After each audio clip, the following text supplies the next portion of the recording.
بسم اللہ الرحمن الرحیم۔ نبوت کے تصور کے حوالے سے جس غلط فہمی کو دور کرنے کی آج کوشش کروں گا، اس کا تعلق اس سوال سے ہے کہ معراج کا جو سفر نبی صلی اللہ علیہ وسلم نے کیا، کیا وہ کچھ جسمانی نوعیت کی چیز تھی یا وہ ایک روحانی تجربہ تھا؟ یہ بات ہمیں معلوم ہے سورہ بنی اسرائیل کی پہلی آیت میں بیان ہوئی ہے، اور اس کے الفاظ یہ ہیں کہ سبحان الذی اسریٰ بعبدہ لیلا من المسجد الحرام الی المسجد الاقصی، یعنی پاک ہے وہ ذات جو رات کے وقت اپنے بندے کو مسجد حرام سے مسجد اقصی لے گئی۔ تو اس کی بنیاد پہ ظاہر سوال ہمارے ہاں زیر بحث رہتا ہے، اور حدیثوں کی بنیاد پہ کہ نبی صلی اللہ علیہ وسلم کو جو راتوں رات مسجد حرام سے مسجد اقصی لے جایا گیا تو اس کی کیا نوعیت تھی؟ کیا یہ فزیکلی لے جایا گیا، ان کو بالفعل لے جایا گیا، یا یہ کوئی روحانی تجربہ تھا؟ دیکھیے، اس سے پہلے کہ ہم اس کے بارے میں کوئی رائے قائم کریں، سب سے بنیادی بات یہ ہے کہ اس کے بارے میں خود قرآن مجید نے کلام فرما دیا ہے، خود قرآن مجید نے وضاحت کر دی ہے، اور قرآن کی وضاحت کے بعد ہمارے لیے کوئی اور وضاحت جو ہے وہ معتبر نہیں ہے۔ قرآن مجید یہ کہتا ہے کہ یہ ایک رویا تھی۔ رویا کا مطلب یہ ہے کہ خواب میں نبی صلی اللہ علیہ وسلم کو یہ سفر کروایا گیا، اور خود قرآن مجید کے جو الفاظ ہیں وہ سورہ بنی اسرائیل کے آگے یہ آتے ہیں کہ وَمَا جَعَلْنَا الرُّؤْيَا الَّتِي أَرَيْنَاكَ إِلَّا فِتْنَةً لِلنَّاسِ، کہ ہم نے اس روئے اس خواب کو جو تمہیں دکھایا، اس کا مقصد صرف یہ تھا کہ اس کے ذریعے سے لوگ جو ہیں وہ آزمائش میں مبتلا ہوں۔ تو یہ خود قرآن مجید نے اس کو رویا کہا ہے، اور جب قرآن مجید کو رویا یا خواب کہہ دے تو ہما شما کا اس میں کوئی مجال نہیں ہے کہ ہم کوئی اور رائے قائم کریں۔ اس میں یہ بات بھی دلچسپ حقیقت کے طور پر سامنے آتی ہے کہ تمام ہمارے جو مفسرین ہیں وہ جو رویا کا جو لفظ قرآن مجید نے یہاں پہ استعمال کیا ہے، اس کا اطلاق وہ اسی معراج کے واقعے پہ کرتے ہیں جو کہ سورہ بنی اسرائیل کے بالکل شروع میں کیا ہے۔ صرف وہ ایک اس کے اندر تبدیلی کرتے ہیں، وہ یہ کہتے ہیں کہ رویا کا جو لفظ ہے یہاں خواب کے مفہوم میں نہیں ہے، بلکہ وہ آنکھوں دیکھنے کے مفہوم میں ہے۔ اور ظاہر ہے کہ عربی زبان سے جاننے والے لوگ یہ کہہ سکتے ہیں کہ یہ بالکل ایسی بات ہے کہ جو زبان و بیان کو بالکل اس کو قبول نہیں کرتی۔ عربی زبان میں رویا کا جو لفظ ہے یہ خواب کے لیے یا روحانی تجربے کے لیے یا ویژن کے لیے بالکل معلوم و معروف ہے، یہ آنکھوں دیکھے چیز کے لیے بالکل نہیں آتا، اور اس کے اندر یہ مطلب پیدا کرنے کے لیے لفظ کو بالکل ختم کرنا پڑے گا، لفظ کو ایک نیا مطلب دینا پڑے گا جس سے عربی زبان اور اس کی لغت بالکل واقف نہیں ہے۔ چنانچہ ان حضرات کو یہ سمجھنا چاہیے، بتانا چاہیے کہ اگر یہ رویا کا لفظ ہے جس کے بارے میں خود بھی یہ کہتے ہیں قرآن نے اس کو رویا کہا ہے، یعنی نبی صلی اللہ علیہ وسلم کے سفر کو انہوں نے اگر رویا کے لفظ سے تعبیر کیا ہے، تو پھر جس چیز کو وہ رویا خود قرآن نے کہہ دیا اس کو کس طریقے سے ایک ہم جسمانی سفر قرار دے سکتے ہیں؟ مزید ہمیں یہ بھی معلوم ہے کہ حضرت عائشہ رضی اللہ تعالیٰ عنہا جیسی جلیل القدر صحابیہ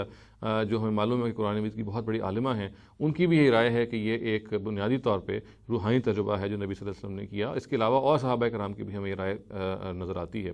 دیکھیے، اس میں ضروری ہے کہ ان حدیثوں پہ غور کیا جائے کہ جس کے اندر نبی صلی اللہ علیہ وسلم کے الفاظ اس طرح سے بیان ہو گئے ہیں، نقل ہو گئے ہیں، جس سے یہ تاثر ملتا ہے کہ جیسے یہ ایک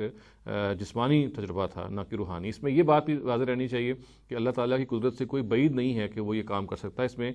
یہ ہم اس کو بالکل چیلنج نہیں کر رہے کہ خداوند تعالیٰ کے بس میں نہیں تھا۔ ظاہر ہے کہ خداوند تعالیٰ اگر چاہتے تو یہ سفر وہ جسمانی لحاظ سے بھی کروا دیتے، یہ انہوں نے خود چوز نہیں کیا اور خود اس کو روحانی سفر کے طور پہ کروایا، کیونکہ قرآن نے خود کہہ دیا ہے۔ اور یہ بات بھی جان لینی چاہیے کہ اس سفر کی جو نوعیت ہے، اس میں جو کچھ بیان کیا گیا ہے وہ بھی بہت ضروری ہے کہ سمجھا جائے، اس کی تفصیل دیکھی جائے۔ قرآن یہ کہتا ہے کہ یہ جو مسجد حرام اور مسجد اقصی کا جو ذکر کیا ہے، یہ جو رویا کے طور پہ نبی صلی اللہ علیہ وسلم کو دکھایا گیا ہے، اس کے بارے میں ظاہر ہے ہمیں جاننا چاہیے کہ اس کا مقصد کیا تھا، اس رویا کو دکھانے کا، اس خواب کو دکھانے کا۔ تو یہ معلوم ہوتا ہے کہ قرآن مجید کے ذریعے سے نبی صلی اللہ علیہ وسلم کو تعلیم دی گئی کہ یہ جو دو بڑے بڑے مسجدیں ہیں، ایک پہ ظاہر ہے ایک اس چیز کو سگنیفائی کرتا ہے، مسجد حرام اس چیز کو سگنیفائی کرتی ہے کہ یہ مشرکین ان کے ذریعے اثر ہے، اس کے کسٹوڈین مشرکین عرب تھے اس وقت۔ اور ہمیں یہ بھی معلوم ہے کہ جو مسجد اقصی ہے یہ اس کی جو تھی یہ بنیادی طور پہ اہل کتاب کے ذریعے سے، یعنی یہود کے تحت تھی یہ۔ چنانچہ جو مقصد تھا یہ بتانا اس خواب کے ذریعے سے وہ یہ تھا کہ یہ دو امانتیں، جو ایک امانت جو مسجد اقصی ہے اس کو سمبلائز کرتے ہیں یہود جو ان کے قبضے میں ہے، اور جو دوسری امانت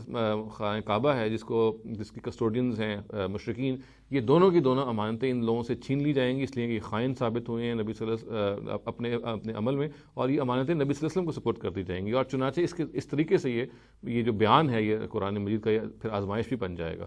قرآن مجید کا یہ پورا واقعہ اس کو ہمیں سمجھ لینا چاہیے کہ بنیادی طور پہ یہ ایک روحانی سفر تھا، خود قرآن نے اس کو روحانی سفر قرار دیا، یہ ایک رویا تھی، ایک خواب کے عالم میں نبی صلی اللہ علیہ وسلم کو یہ سفر کروایا گیا، اور اس کا بنیادی مقصد یہ تھا کہ یہ بتایا جائے ان لوگوں کو، یہود و نصارہ کو اور مشرکین کو، کہ اب یہ جو امانت ہے کہ یہ ان سے لے لی جائے، یہ جو گھر ہیں یہ جو ان کے قبضے میں ہیں یہ بھی ان سے لے لیے جائیں گے، جو اصل میں یہ بتا رہا ہے کہ اب نئی نبی کی جو نبوت ہے یہ بالکل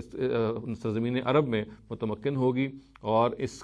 کے بارے میں ان کو کوئی غلط فہمی کا شکار نہیں ہونا چاہیے۔ تو ہم قرآن مجید کے اس بیان کے نتیجے میں یہ بات بالکل سیفلی کہہ سکتے ہیں، بالکل اطمینان سے کہہ سکتے ہیں کہ نبی صلی اللہ علیہ وسلم کو جو یہ سفر ہے یہ بنیادی طور پہ عالم خواب میں پیش آیا، اس لیے کہ اس میں خود قرآن مجید جو ہے بالکل واضح طور پہ کہہ رہا ہے کہ یہ سفر رویا تھا، اور رویا ہمیں معلوم ہے کہ یہ آنکھوں سے دیکھنے کے لیے نہیں آتا، بلکہ حالت نوم میں یا حالت خواب میں جب آپ کچھ دیکھتے ہیں تو اس کی تعبیر کے لیے یہ لفظ استعمال ہوتا ہے۔ اقول قولی ھذا واستغفر اللہ لی ولکم ولسائر المسلمین والمسلمات۔